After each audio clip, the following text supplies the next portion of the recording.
एक female narcissist अक्सर दुनिया के सामने परफेक्शन की पिक्चर पेश करती है।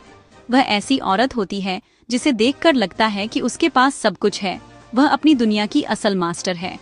जब वह किसी कमरे में आती है तो वह तेज आवाजों से नहीं बल्कि सोफिस्टिकेशन और इम्पोर्टेंस के साथ ध्यान खींचती है।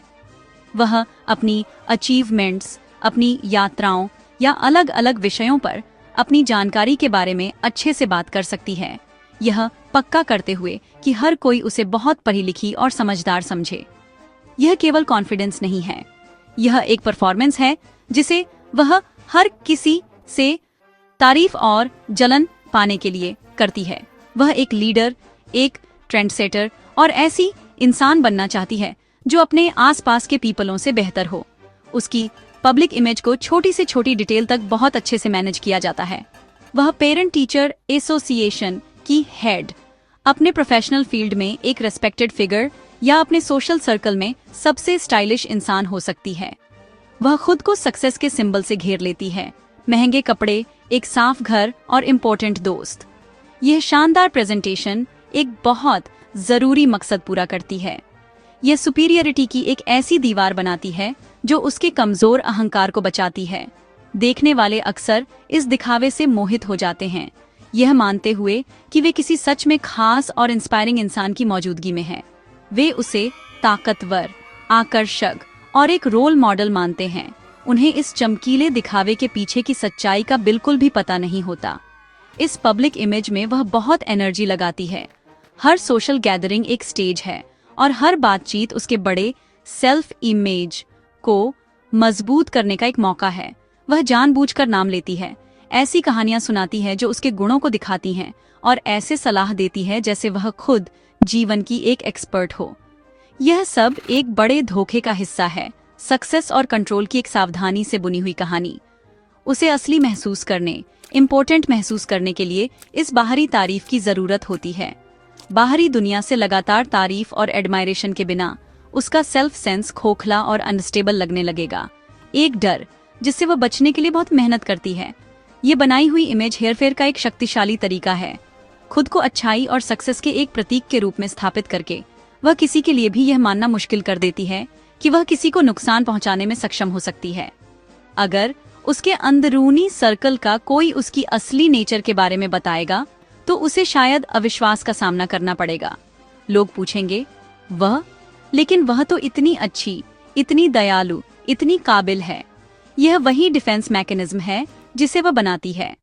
उसकी पब्लिक महानता सिर्फ दिखावे के लिए नहीं है, यह एक इंश्योरेंस पॉलिसी है जो उन पीपलों के अनुभवों को गलत साबित करती है जिन्हें वह सबसे ज्यादा चोट पहुंचाती है, जिससे वे अलग थलग महसूस करते हैं और अपनी ही समझ पर सवाल उठाते हैं।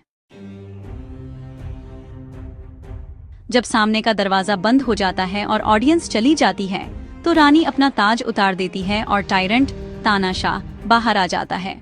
डिनर पार्टी वाली सोफिस्टिकेटेड चार्मिंग औरत गायब हो जाती है। उसकी जगह एक ऐसी इंसान आ जाती है जो क्रिटिसिज्म, गुस्से और कंट्रोल की इनसेशेबल जरूरत से भरी होती है।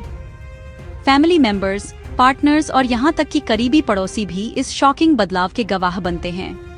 पब्लिक में वो जिस शांत और नपी तुली आवाज का इस्तेमाल करती है वो तेज कड़वी बातों, लगातार शिकायतों और अनप्रेडिक्टेबल गुस्से में बदल जाती है।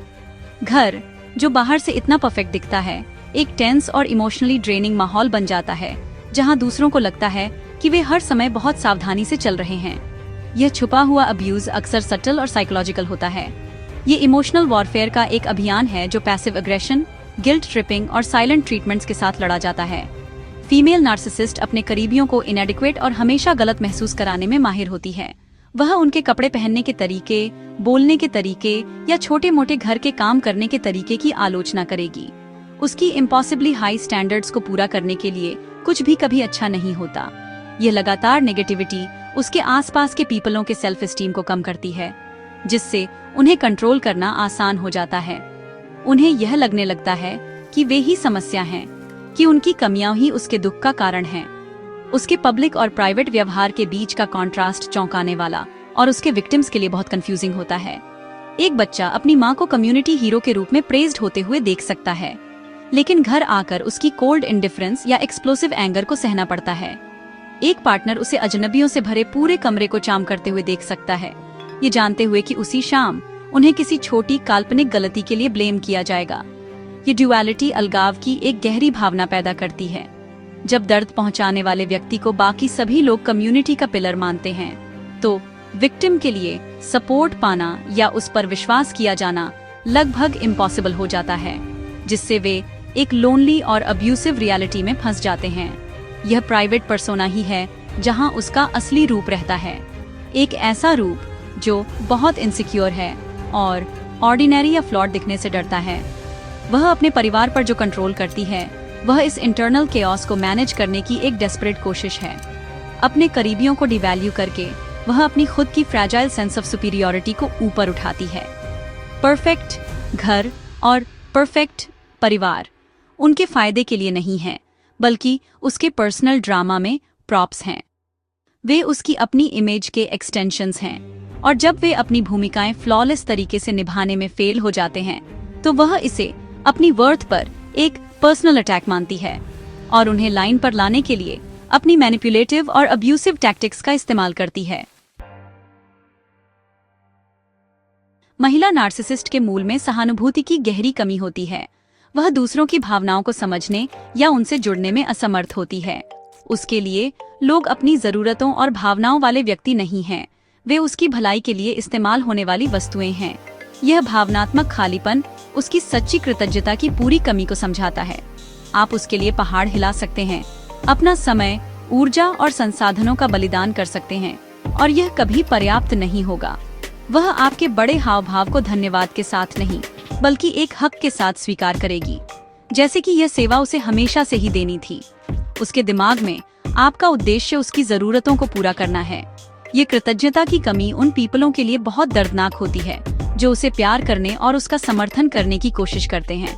वे उसे खुश करने की कोशिश में सालों बिता सकते हैं, यह उम्मीद करते हुए कि एक दिन उनके प्रयासों को पहचाना और सराहा जाएगा। हालांकि वह दिन कभी नहीं आता।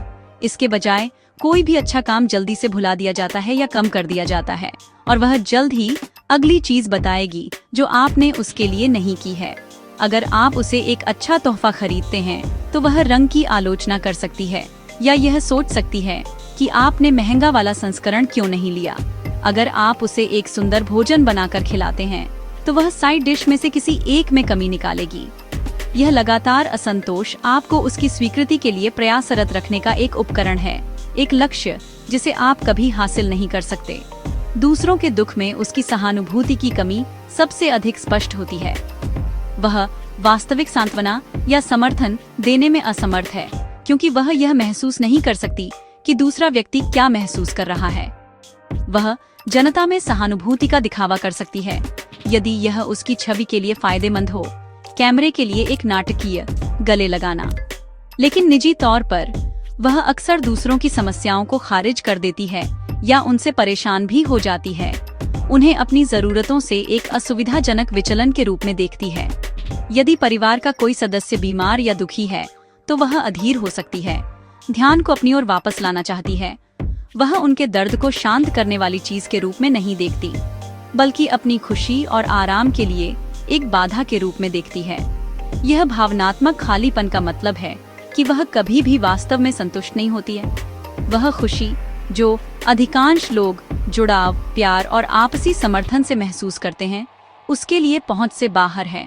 उसकी खुशी क्षणिक होती है और पूरी तरह से बाहरी सत्यापन पर निर्भर करती है, प्रशंसा, स्थिति और भौतिक संपत्ति। लेकिन एक टपकती हुई बाल्टी की तरह कोई भी प्रशंसा उसे कभी पूरी तरह से भर नहीं सकती। यही कारण है कि वह हमेशा और अधिक मांगती रहती है, हमेशा गलती निकालती रहती है और हमेशा ड्रामा करती रहती है। प्रशंसा की तलाश करने, खाली महसूस करने और फिर अपने सबसे करीबी पीपलों पर हमला करने का अंतहीन चक्र उसके अस्तित्व की केंद्रीय त्रासदी है, और यह अपने पीछे भावनात्मक तबाही का निशान छोड़ जाता है। अपने नाजुक अहंकार और बेदाग पब्लिक इमेज को बचाने के लिए फीमेल नार्सिसिस्ट एक एक्सपर्ट स्टोरी टेलर बन जाती है।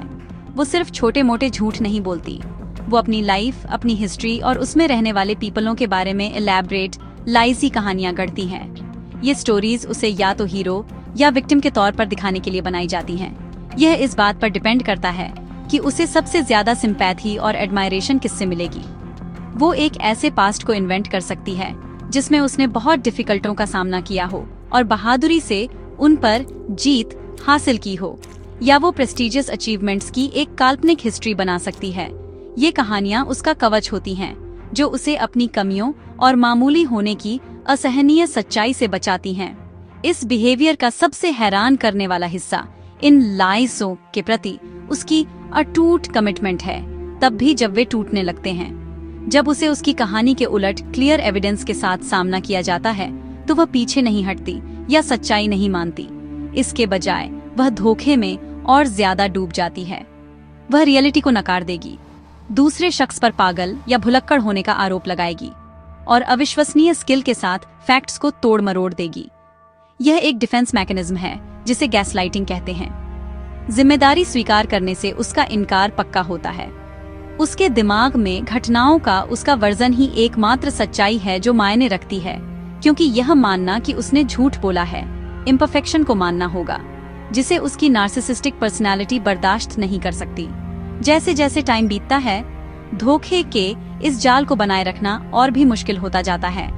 उसकी कहानियां एक दूसरे के उलट होने लग सकती हैं, और जो लोग उसकी लाइफ के अलग अलग हिस्सों को जानते हैं वे नोट्स कंपेयर करना शुरू कर सकते हैं। जिस परफेक्ट इमेज को बनाने के लिए उसने इतनी मेहनत की है, उसमें दरारें दिखनी शुरू हो सकती हैं। उदाहरण के लिए, वह अपने नए दोस्तों को बता सकती है कि उसने एक प्रेस्टिजियस यूनिवर्सिटी से ग्रेजुएट किया है, लेकिन एक पुराना जानने वाला जानता है कि उसने कभी अपनी डिग्री पूरी नहीं की।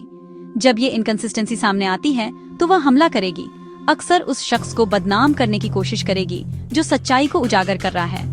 वह उन्हें एक जेलस दुश्मन के रूप में पेश करेगी जो उसे सैबोटाज करने की कोशिश कर रहा है। आखिर में फीमेल नार्सिसिस्ट अक्सर अपनी ही बनाई हुई चीजों की कैदी बन जाती है। सभी लाइसों को सीधा रखने और सभी अलग अलग पर्सनास को मैनेज करने के लिए जितनी एनर्जी चाहिए होती है वह थका देने वाली होती है। उसकी मैनिपुलेटिव टैक्टिक्स उल्टी पड़ सकती हैं, जिससे दोस्त, फैमिली मेंबर्स और कलीग्स उसे दूरी बना सकते हैं। हालांकि उसे कभी भी आत्मचिंतन का एक पल भी नहीं मिल सकता है जहां वह अपने द्वारा किए गए नुकसान को पहचान सके, लेकिन वह अपने कामों के परिणामों से बच नहीं सकती। जो आइसोलेशन और इंस्टेबिलिटी वह दूसरों के लिए बनाती है, वह अंततः उसकी अपनी रियलिटी बन जाती है। झूठ की नींव पर बनाया गया उसका भव्य साम्राज्य अंततः ढह जाता है। उसे उस एक शख्स के साथ अकेला छोड़ देता है जिसे वह कभी धोखा नहीं दे सकती, खुद को।